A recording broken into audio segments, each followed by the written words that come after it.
వరుసగా కూర్చోబెట్టి మనం పిల్లలకి మనం రౌండ్గా చేసి పిల్లలకి నేర్పిస్తూ ఉంటాం అనమాట.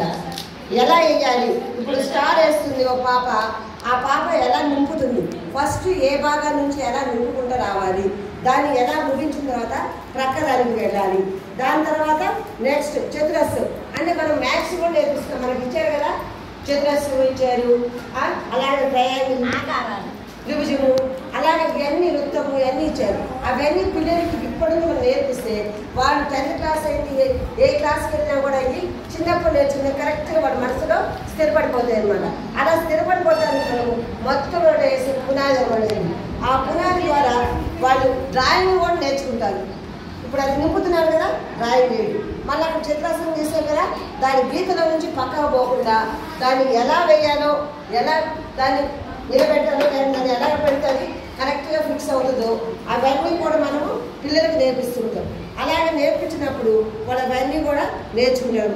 ఇప్పుడు ఆ పాప చూడండి, ఫ్లవర్ చక్కగా పెట్టింది అంటే ఏంటి, ఆ ఫ్లవర్కి ఎలాగా గుండ్రం తిప్పాలి, ఎక్కడ మళ్ళీ దాని వంపు వచ్చింది అనేది, రౌండ్ ఎక్కడ వచ్చింది అనేది అన్నీ కూడా వాళ్ళు చూసి దాన్ని వాళ్ళు ఆలోచించి చేస్తారు. ఆలోచించడం అంటే అమ్మ ఏడవకమ్మా, ఏడవకుండా కొంచెం ఏది రాకపోతే అది అడగండి, మేము మళ్ళీ చెప్తాము, మళ్ళీ నేర్పిస్తూ ఉంటాము, మళ్ళీ నేర్చుకుంటాం. గాలి పోతే కొంచెం పక్క వాళ్ళని కొంచెం సహాయం తీసుకోండి అమ్మ. అమ్మాయికి సహాయం చేయమ్మా, అక్క వాళ్ళకి సహాయం చేయమ్మా, పాపం అవి వెళ్ళిపోతున్నాయంటే చేస్తే బాగుంటుంది. అప్పుడు చక్కగా వాళ్ళు దాన్ని ఎలా చేశాడనేది అవి అన్నీ కూడా పిల్లలు నేర్చుకుంటారు. దాన్ని బట్టి వాళ్ళ ఇంటికి పోయి కూడా అది ఇక్కడ కూడా అయిపోదు. మన స్కూల్లో మనం ఏం నేర్పిస్తాం అది ఇంటికి పోయి కూడా వాళ్ళ ఫ్రెండ్స్ దగ్గర చూసినా ఈరోజు మా టీచర్ చెప్పింది, రెండు కూర్చొని చేద్దామని చెప్పి పిల్లలు 2-3 ఎక్కడ కూర్చున్నా కూడా ఇదే మనసు ఉంటుంది వాళ్ళకి. ఎందుకని ఆ జ్ఞానం మనకి నేర్పించాం కాబట్టి పునాది, అది వెంటనే వాళ్ళ ఇంటికి వెళ్ళి ఆ పిల్లలతో ఆడుకున్న వాళ్ళ అమ్మాయి కూడా, అమ్మ ఈరోజు నాకు ఏం నచ్చింది తెలుసా, నేను ఎంత బాగా చెప్పాను ఈరోజు టీచర్, నన్ను మెచ్చుకుంది, చప్పట్లు కొట్టింది, క్లాస్ పెట్టింది, నాకు బ్యాటరీ పెట్టింది అని అనేక రీతిగా వాళ్ళు ఎంతో సంతోషం చెప్తారు. ఆ సంతోషం చెప్పడానికి ఆడవాళ్ళు మొట్టమొదట టీచర్ చెప్పడం వల్ల, వాళ్ళు నేర్చుకున్నందు వల్ల, నేర్చుకున్న వాళ్ళని మెచ్చుకున్నందువల్ల.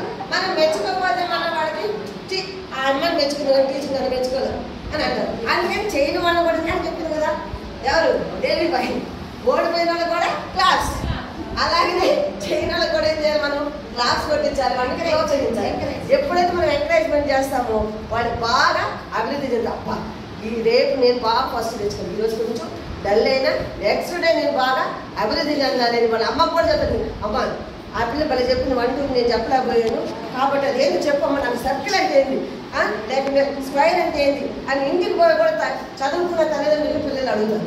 అదే పాపం తల్లిదండ్రులు చదువుకున్న అడగదు కదా.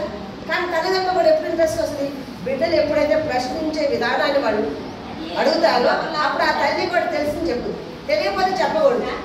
లేకపోతే తెలియకుండా మనం అబద్ధం చెప్పినా ఆ బిడ్డను మనము జ్ఞానంలో పెంచిన వాడు అవ్వదు. అందుకని జ్ఞానంలో పెంచాలని మనం ఫస్ట్ ఏం చేయాలి, తెలిసిన విషయాన్ని ఆ బిడ్డకి అందించాలి. తెలియదనుకో రేపు చెప్తాను తెలుసుకునేది చెప్పడం. ఈ రీతిగా కండరాల అభివృద్ధి గురించి మనము ఇక్కడ సూక్ష్మ కండరాల గురించి రాళ్ళు కూడా చూడండి. ఇక్కడ అమ్మా ఇది చిన్నరాయా పెద్దరాయా? పెద్దరాయి. ఇదేం రాయా? చిన్నరాయి.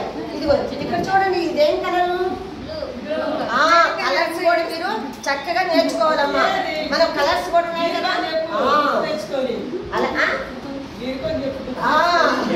అలా ఇక్కడ చూడండి, ఇదేంటిది? ఇసుక.